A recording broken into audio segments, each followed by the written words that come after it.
Well, good afternoon, or rather evening to you, Gustav.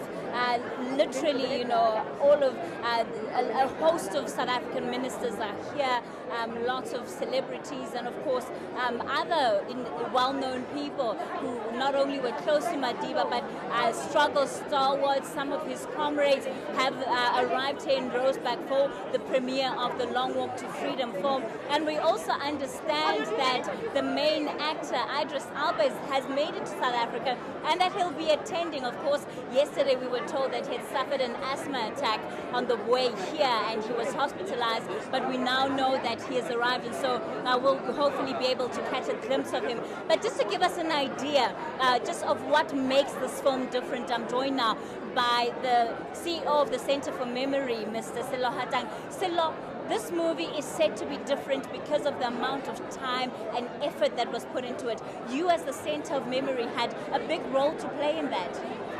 Well, I think for the first time, this movie relies heavily on archive.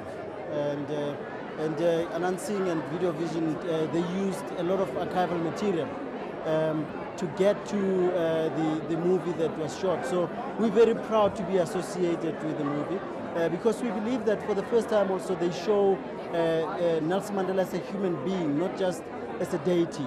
So it's and it's possible to reach his heights. In other words, they make it possible for you to visualize that. And I mean, the movie practically immortalizes him.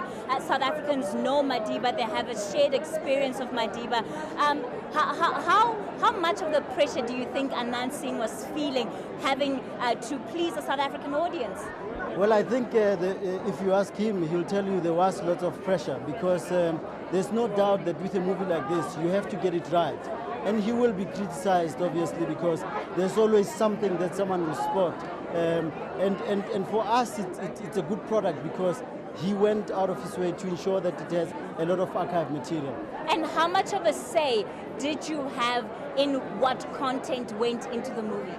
We couldn't censor them to say you can't do this or you can't do that, but we looked at factual material. So we'd say, here there's a factual error and you need to fix it. And most of them, they listen to us. There's still some, of course, they still have to take that the creativity further. And there are some scenes where they've gone further and did something where we believe they did that, they were doing it out of ensuring that it can be dramatically well presented. So they've done a good job. Now, Sello, you've actually seen the movie. What is your take? I think it's a brilliant movie. It's an absolutely brilliant movie. And I think one of the things that stands out in terms of my favorite moment in the movie is the ending. Because at the end, Nelson Mandela walks and there are these young people who walk past him. And he's passing the message that it's time for new hands to carry the baton of leadership. And it's an important message for Mandela Day because it's saying young people need to lead and they can lead now.